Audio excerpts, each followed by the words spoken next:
अस्सलाम वालेकुम, welcome to yummy treats. कैसे हैं आप सब? बारिश का मौसम हो और उसमें पकौड़े ना हो, इंडो पाक में तो ये बहुत अजीब सी बात नहीं हो जाएगी। पकौड़े हर घर में बनते हैं। जिस तरह रमज़ान में पकौड़े लाजमी बनते हैं, इसलिए बारिशों के मौसम में भी पकौड़े लाजमी बनते हैं और हर किसी का होता है बनाने का अपना तरीका। मैं आज आपको सिखाऊंगी एक बहुत ही क्रिस्पी और क्रंची सी रेसिपी, जिससे पकौड़े बनते इतने मज़ेदार, इतने क्रंची कि आप हाथ ही नहीं रोक सकेंगे। और साथ में इसके है इमली की चटनी और आलू बुखारे की चटनी। तो आइए हम बनाना शुरू करते हैं झटपट से। बिस्मिल्लाहिर्रहमानिर्रहीम।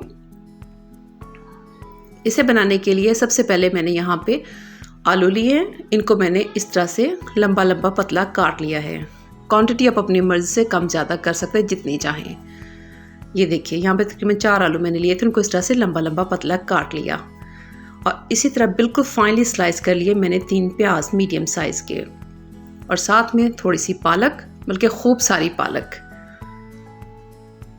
सब्ज़ धनिया इसके साथ जाएगा बारीक कटा हुआ, और साथ में 5 से 6 जवे गार्लिक के चॉप करके, और साथ में 1 टेबल स्पून ग्रीन सब्ज़ मिर्च का पेस्ट। ये यहाँ पे इतना ऐसा रिकॉर्ड नहीं हो, उसका स्किप हो गया था मेरे से। और अब मैं इसमें डालूंगी ½ टीस्पून चिली फ्लेक्स, कसूरी मेथी 1 टेबल स्पून, इसको थोड़ा सा मसल के हथेली पे फिर डालेंगे। और 1 टेबल स्पून ज़ीरा, सफ़ेद ज़ीरा जो होता है, उसको भी सब मसल के डालेंगे। मसल के डालने से इसकी खुशबू बढ़ जाती है। 1 टेबल स्पून नमक, 1 टेबल स्पून सुरख मिर्च, ½ टीस्पून गरम मसाला, और यहाँ पे खुश्क धनिया इस तरह से हाथ से मसल के डालेंगे। इसका पाउडर नहीं डालेंगे। 1 टीस्पून चाट मसाला, यहाँ पे 3 टेबल स्पून में इसमें दही डालूंगी, और 2 अंडे। आप हैरान होंगे कि पकौड़ों में अंडे कहाँ से आ गए। जी हाँ, आप एक बार ट्राई तो करके देखेंगे रेसिपी, आप हैरान रह जाएंगे। इतने मज़ेदार पकौड़े आपने कभी नहीं खाए होंगे। अच्छे से इनको मिक्स कर दिया। इस रेसिपी में आपको पानी डालने की ज़रूरत नहीं पड़ेगी, क्योंकि इसमें दही और अंडे हैं। यहाँ पे तकरीबन 2 कप बेसन जो है वो इस्तेमाल हुआ था। पहले थोड़ा सा डाला, बहुत ज़्यादा बेसन नहीं डालना। जी हाँ, बहुत ज़्यादा बेसन डालेंगे तो सब्ज़ी का जो क्रंच है वो बिल्कुल ख़त्म हो जाएगा।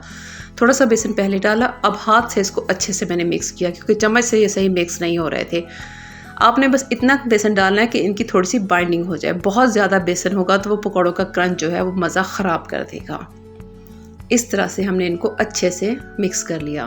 घी को चेक करने का ये एक टिप है, थोड़ा सा आलू का पीस लेके देखिए। जब बबल्स बने इट मीन्स कि घी बिल्कुल परफेक्टली गर्म है। पहले हाई फ्लेम पे गर्म करें, और फिर उसके बाद इसको लो फ्लेम पे लाके फिर पकौड़े डालना शुरू करें, वरना पकौड़े फिर जल जाएंगे और अंदर से कच्चे रह जाएंगे। अब सारे पकौड़े इसमें डालेंगे। इनको मीडियम फ्लेम पे अच्छा सा गोल्डन कलर आने तक फ्राई करेंगे। 5 से 6 मिनट लगेंगे फ्राई करने में, और यूँ बन जाएंगे हमारे मज़ेदार क्रंची किस्म के मज़ेदार से ये क्रिस्पी क्रिस्पी पकौड़े। है ना मज़े की रेसिपी? अच्छी लगी है तो जल्दी से लाइक कर लें, और इसको ट्राई ज़रूर करना है। इन बारिशों में ये पकौड़े आपकी बारिश के लुत्फ़ को दुबाला कर देंगे।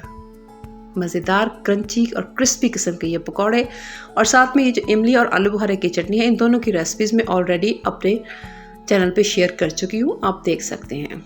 केचप के साथ भी खा सकते हैं, दही की चटनी पुदीने वाली उसके साथ भी खा सकते हैं, लेकिन इमली और आलू बुखारे की चटनी के साथ इनका टेस्ट और भी बढ़ जाता है। रेसिपी को ट्राई करने के बाद मुझे फीडबैक ज़रूर दीजिएगा।